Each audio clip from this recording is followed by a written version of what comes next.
Hello and welcome to another build guide. So today I am going to be showcasing not showcasing, actually just a build guide of my, what is it called? Thunderstruck cast on crit build on steroids.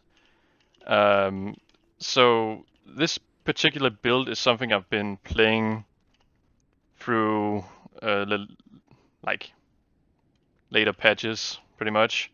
So I played it when the first runes came out, where you could get this one right here, the inner fireworks. This is one of the main parts that does a lot of damage for the build. So where should I start?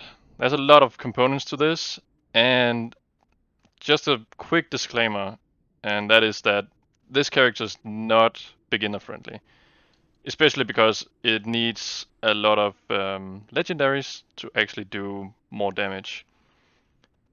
So let's start out with the Reaper itself.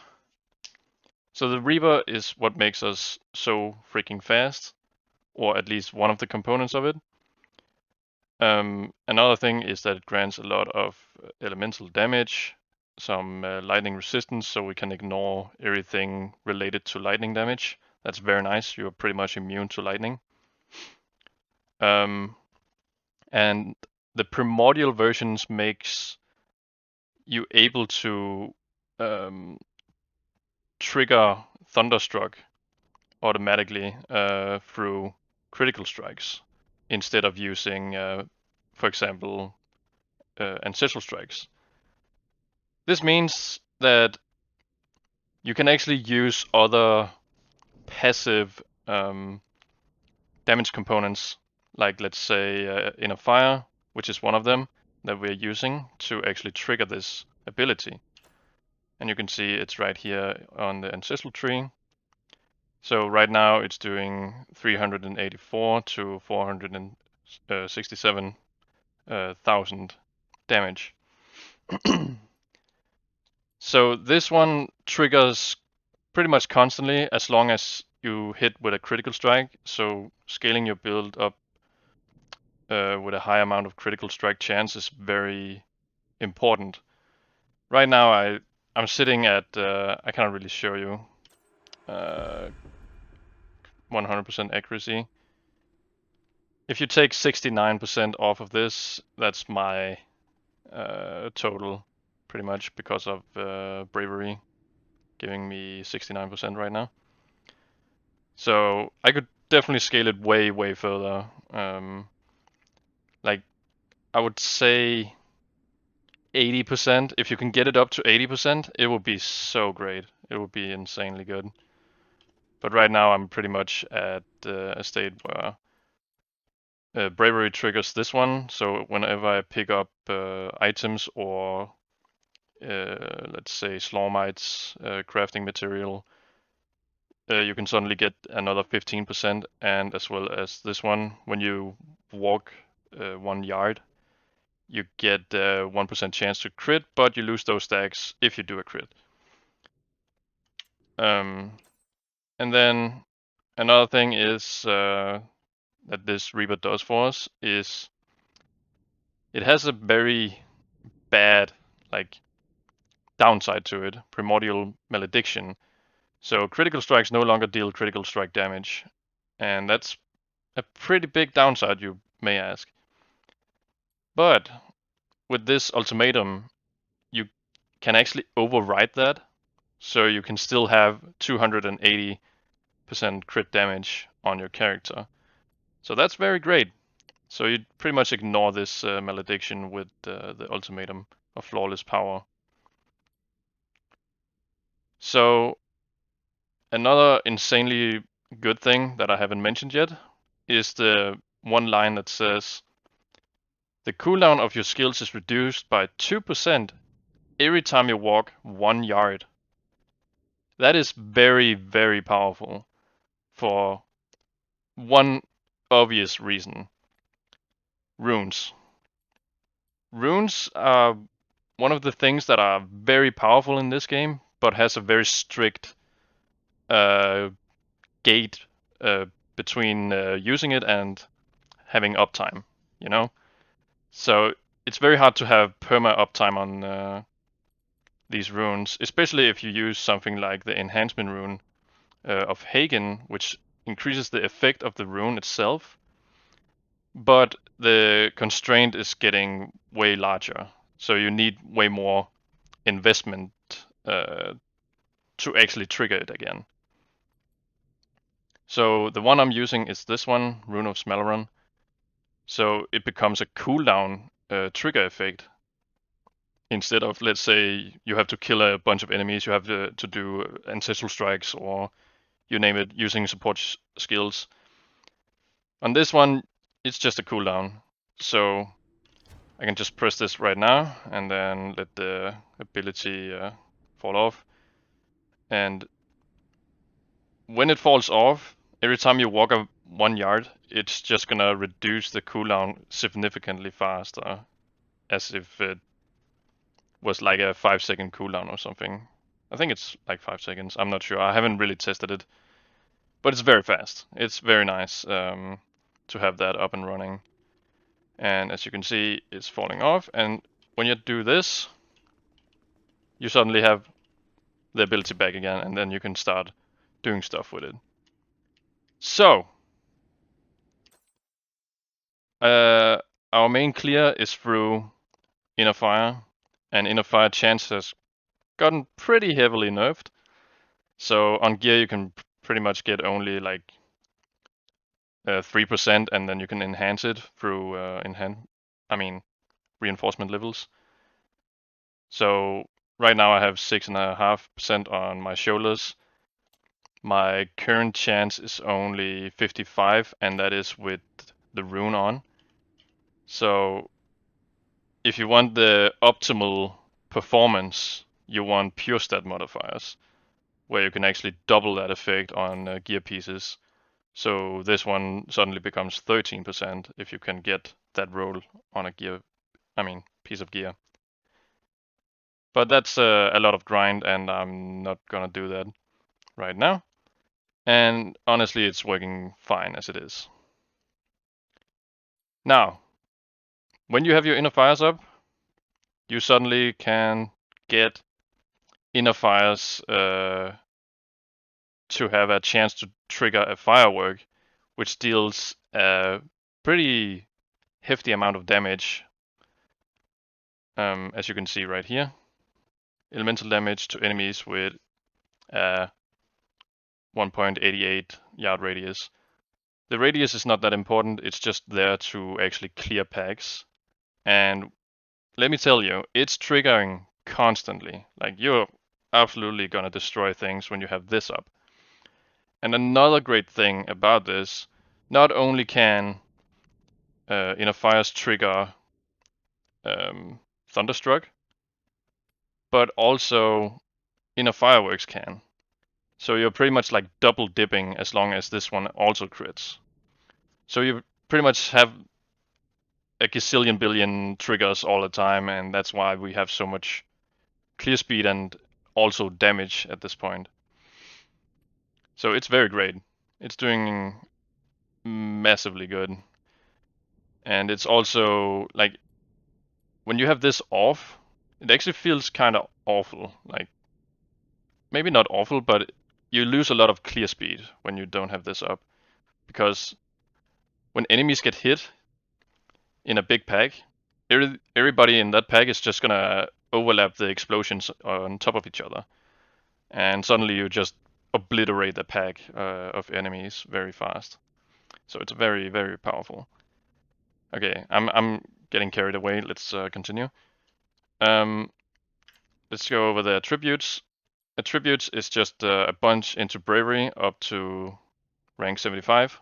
That's where you can get 10% elemental damage per equipped legendary. Another is going to be willpower. So willpower is just going to grant you a bit of elemental damage, as well as some area, some mana, and also this one right here. On my build, I have exactly like 70% of my mana locked. That's what it's called. So that means I get this effect right here, which also benefits inner fireworks quite a lot, as well as other mechanics like my auras. And then the last thing we take is just some fury points. This is actually very important. You probably have to take this in the beginning.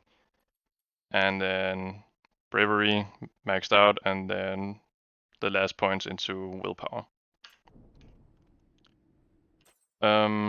Let's go over the gear pieces. Gear, you want life, elemental damage, inner fire chances, tenacity. Tenacity is very great. Oh yeah, and then the amulet right here is very, very strong. So a buddy of mine called It's This, like it's a guy that reached out to me on YouTube randomly, and then we started talking together, and we're actually having some very nice conversations.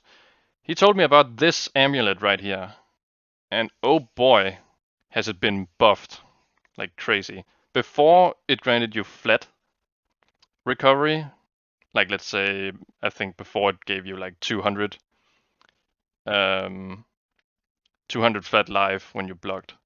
But now you get percentage life, and that's crazy. So every time I block, I recover 8.8% of my life. It probably doesn't sound like much, but if enemies hit you and you block them, they essentially heal you instead of dealing damage to you. And that's very powerful. And our sustain on block is very high on this character. It makes you pretty much feel indestructible when you get it up and running.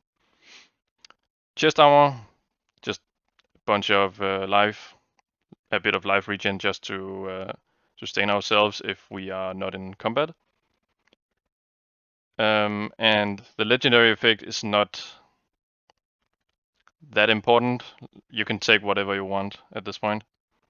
So it goes for the cape, and cape is just for more stats.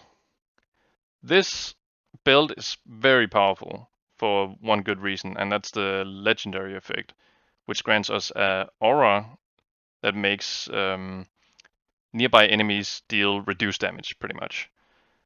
So with full effect, if it gets to level 15 with full effect, you can reduce enemies' damage with 35%, and that's quite a lot, especially in this game.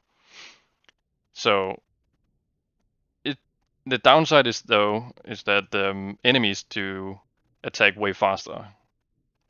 But we have from the ancestral tree the air conditioner, and that means we are reducing the attack speed as well, and this is a multiplier. So enemies have a harder time actually getting any benefits from the build itself. So 115 is actually like around 60%, maybe a bit under actually. So it's very powerful. Let me say it like that. This ring is what enables us to get a bunch of inner fires. This is a very, very important ring. If you do not have this, it will probably feel kind of off and very slow. So this one is just a must-have legendary effect. The boots, I just went with Goldus Find. I thought that was the best thing, because there's not anything else that are very important. Then we take this one, the like ancestral, what is it called?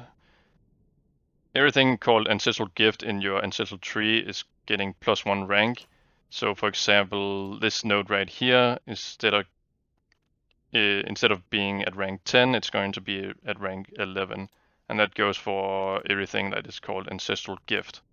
So you can see that I have a bunch of ancestral gift nodes, so they become pretty much buffed and do way more work for me. And then the gloves, the legendary effect is not necessary, but it says your melee skills have a chance to cast a copy of your Slorm Reaper in front of you. And when you trigger that, it can also trigger a critical strike, which can also trigger the Thunderstruck on enemies. So you just want as many things that can actually proc Thunderstruck, and that is pretty much a direct DPS increase. And then for the bracelet, I went with Echoes of Villainous. This is just to deal more single target on tougher elites or bosses, so you can actually stack up damage on an enemy. So what it says is, for every critical strike on an enemy, you put on a villainous stack on them, and after 2 seconds, it triggers the villainous stacks. And it deals 25% of the initial damage.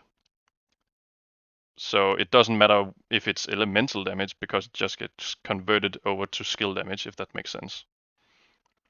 So you can stack up, like, let's say 10 stacks, and then it's suddenly 250% of what you dealt through all those 10 hits with critical strikes. So you can actually do some pretty heavy lifting. And I'm pretty sure, I'm not 100% sure, but I think that Echoes of Villainous can actually trigger a critical on top of itself to deal even more damage. I'm not sure. Don't quote me on that. And then for the shoulder, we don't have any specific legendary effects that we want, so we just pick one and get what we can get at this point. And then for the skills, we went with Enduring Protector. Protector is very powerful, especially now that block has been buffed. So previously, if you got hit and blocked an attack, you would usually lose all your block stacks. But now you only lose half of your stacks. That's very powerful, because that means we can sustain even more throughout our amulet that restores our health when we block stuff, as well as having a bunch of very great passives. So the first ones we are going to take is just regeneration. If you take this in the beginning of the game, it's going to feel very great. Like 60 flat life regen plus 30% increased life regeneration, that's going to cover your ass pretty well. Then we take 20 life. And then we take this one. So this one says, after blocking, you immediately gain 15 stacks of block. So when we lose our 50 block stacks, let's say if you're at 100 block stacks, you go down to 50. But this one actually just makes you go down to 65 instead. That's very powerful, and that means you can easily block an attack again. The next two passives are pretty much worthless. I'm not sure what I could pick to make a difference. Maybe this one is better, I'm not sure. But I never use the special ability, like ever. I cannot really see why, unless I'm in a very tough position where I really just gotta press it to save my butt. Next thing is when you block an enemy attack, that enemy then becomes stunned for 3 seconds. That is a pretty nice buff, or could you call it a passive? That means that, let's say an elite attacks you and you block the elite, they're pretty much stun locked for 3 seconds, they cannot do anything, and then you can build up your block stacks again till they hit you again, essentially, if that enemy ever survives it. And then we take this one right here. Oh, I haven't named all of these. I'm just saying what they do. I'm sorry about that. But yeah, Harmony Sigil of Boldness. This just grants you a bit of damage. Very nice to have. You can, if you want to, take this one if you want to be even more tough.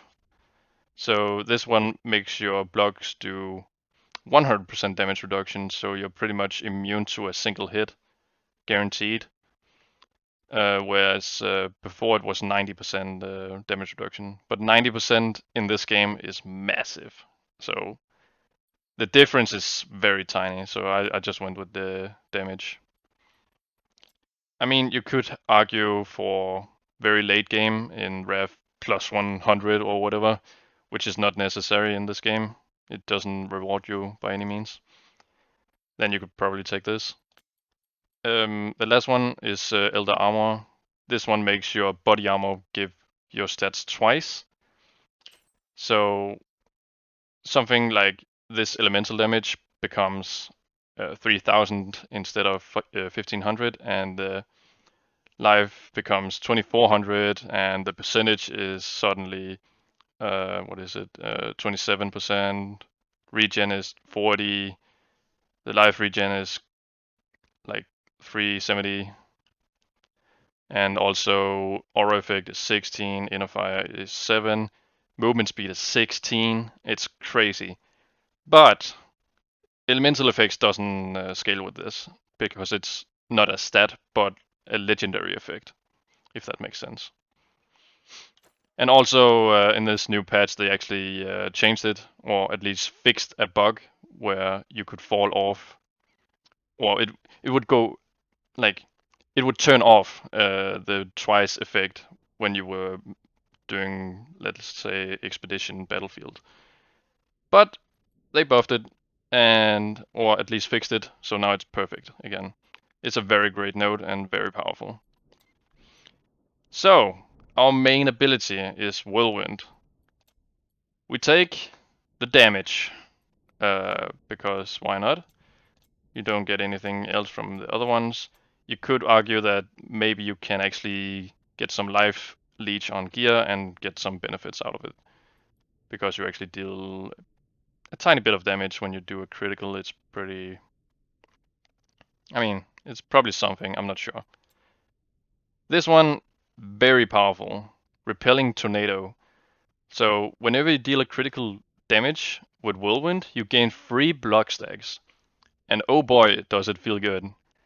So Whirlwind hits 4 times per second, and you're usually doing a lot of crits all the time, especially if you go into a pack of enemies. If you go into a pack of enemies, you're constantly at like 90 or 100 block stacks. Very powerful. Another one is irremovable. While channeling Whirlwind, you have 40% tenacity. This makes you able to pretty much ignore like freeze, stun, stun locks, whatever, everything crowd control related, knockbacks, you name it. You just go through enemies like they're nothing. It feels great. But it's only 40%, you need more on gear. This one is just for a tiny bit of more hits. So every time we rotate, we have the chance to trigger this Dancing Blades. And Dancing Blades can also crit, and that means we can trigger Thunderstruck. And then for the last one, we just went with Skirring. It doesn't increase the mana cost, so, and it doesn't really do anything. The other two, this one would ruin the build because you would have a long cooldown and it's only single hit attack instead of Whirlwind. And this one would make you very, very slow. Like if I took this, you can see even with this much movement speed, I'm very, very slow. But we don't want that, we want the movement speed. And then for Crest Shield, this is one of the defensive layers on the build as well. So when you have Crest Shield equipped, you cannot have less than 15 block stacks. That's very powerful. And you get a passive bonus when you have it equipped, where you get 1 block stack every second. That's great. So if you're out of combat, you still get block stacks, even though you're not doing anything, pretty much. That feels great. Ancestral Tree. I'm just gonna explain why I went with these effects. First of all, Air Conditioner is a very great defensive mechanic because it makes enemies very slow and they have like it takes longer for them to actually hit you. So we went this way in the ancestral tree. I think this is the best, I'm not sure, but this is what I went with. You could also do something else where you stack a bunch of auras on your character, and that would probably be pretty good as well. Like this one, for example, and then you go over here and take this one, so every time enemies hit you, you get like a stun on the enemy when they hit them. When they hit you, I mean. That could also be pretty nice, because you could theoretically get 6 auras on your character, and that's 120% increased elemental damage. Another thing is this one seems busted, but it's not, because you have 904, not 900, 9,400 flat elemental damage equal to your life. But when it's a converted mod, you don't get any benefits from percent elemental scaling. So even though I have 400%, it's not going to be scaled at all, sadly. And yeah, I think that is pretty much about it. If I missed anything, please let me know. I can go over my stats real quick, and then I will call it a day. And yeah, thank you so much for watching.